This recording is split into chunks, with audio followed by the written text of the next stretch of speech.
You know those businesses that look wildly successful from the outside? Sales are through the roof, everything seems to be going great. But underneath it all, they're quietly bleeding money. Well, today, we're diving into exactly that paradox. We're looking at a small factory that was growing so fast it was about to go broke, and how a clear-eyed look at its hidden problems turned everything around. I mean, just look at this growth chart. On paper, this company's performance was absolutely explosive. They kicked things off in 2020 with sales around 750,000 baht, but by 2022, that number had just skyrocketed. We're talking over 600% to 5.5 million baht. This is the kind of chart every single entrepreneur dreams of. But, and this is the question that changes everything, what if this amazing success story was actually a disaster in disguise? What if every single one of those sales was just pushing the company closer and closer to the edge? And here it is. This is the reality behind that incredible growth. Even though they were averaging nearly 500,000 baht in sales every month, they weren't even breaking even.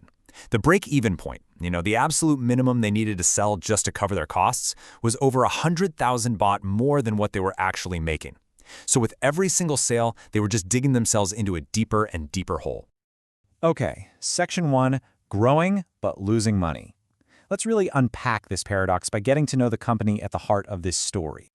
So, who are we talking about here? It's a small but very specialized parts manufacturer based in Sukhothai, Thailand. They just got started in 2020 with a small, tight-knit team of 8 people. Their main gig was making these super high-precision parts for other companies, mostly for transformers and sugar packing machines, a classic, hardworking, small business. And the owner's journey is really a story of skill and ambition. He started out as a technician, moved to the big city to get more experience, and eventually opened his own workshop. Then in 2020, he came full circle, returning home to start this new company. He was an absolute expert craftsman, but as we're about to see, scaling up a business, well, that brings a whole new set of challenges that he just wasn't prepared for. And this number right here, this shows you just how serious things had gotten. By 2022, the company was running at an operating loss of over 8.5%. So what does that mean in simple terms? For every 100 baht of product they sold, they were actually losing about 8.5 baht. That is a recipe for disaster, and it doesn't matter how fast you're growing. All right, Section 2, diagnosing the issues. So the big question is, how could a business that's growing so fast be losing so much money? Well, a closer look revealed it wasn't one single thing, but 4 core problems that were lurking right under the surface. First off, there were huge financial blind spots. The owner wasn't even paying himself a salary, and costs weren't being tracked properly. So any profit they thought they had was just an illusion. This led to total chaos in production. Everything was reactive, which meant constant last-minute rushes and super expensive overtime. And that chaos was made even worse because they had no maintenance system. Machines were only fixed after they broke down, causing these sudden, costly delays. And underpinning all of it was a massive market risk. They were 100% reliant on their clients' orders, which gave them basically zero control over their own future. Section 3, the turnaround plan. So you've got these deep, interconnected problems. How in the world do you go about fixing them? Well, it's not with some single silver bullet, but with a clear, 4-point strategy that was designed to tackle each one of these problems head-on. And the plan was honestly beautiful in its simplicity, because it directly mirrored the problems they found. To fix the financial blind spots, they brought in formal cost controls. To end all the chaos, they implemented systematic production planning. To prevent those constant breakdowns, they created a proactive maintenance schedule. And to slash their market risk, they made their boldest move yet, developing their very own product line. So, Section 4, tangible results. Look, a great plan is one thing, but what did it actually change? Let's get into the good stuff and look at the before and after. Let's start with production. Before, it was pure chaos. Everyone was just scrambling to meet the next deadline. After, it was organized. It was like night and day.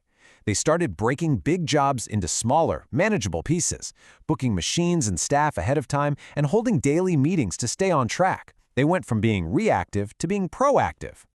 And the payoff for that change was immediate. That chaotic before state was costing them 70,000 baht a year just in overtime. With the new system in place, that cost went to zero. Just gone. It's a perfect example of how organization translates directly into real savings. And we see the exact same story with machine maintenance. They went from that break-it-then-fix-it mentality, where one failure could halt the entire factory, to a proactive system with things like repair forms and history logs.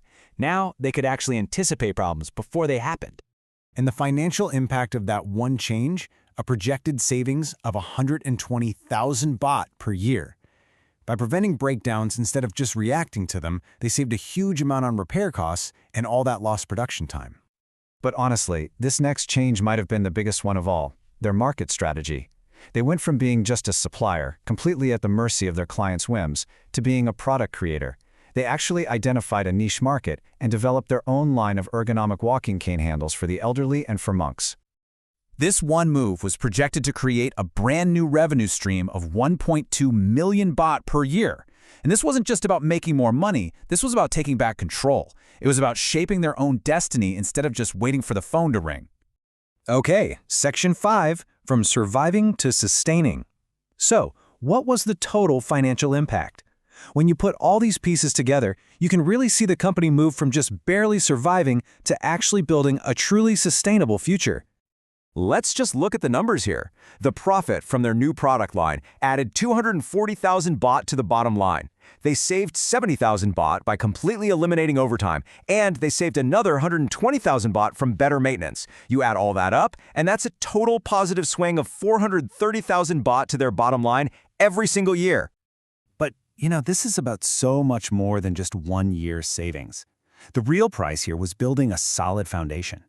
They now have clear systems for everything, from accounting to production, which allows them to know their true costs and actually plan for a profitable future.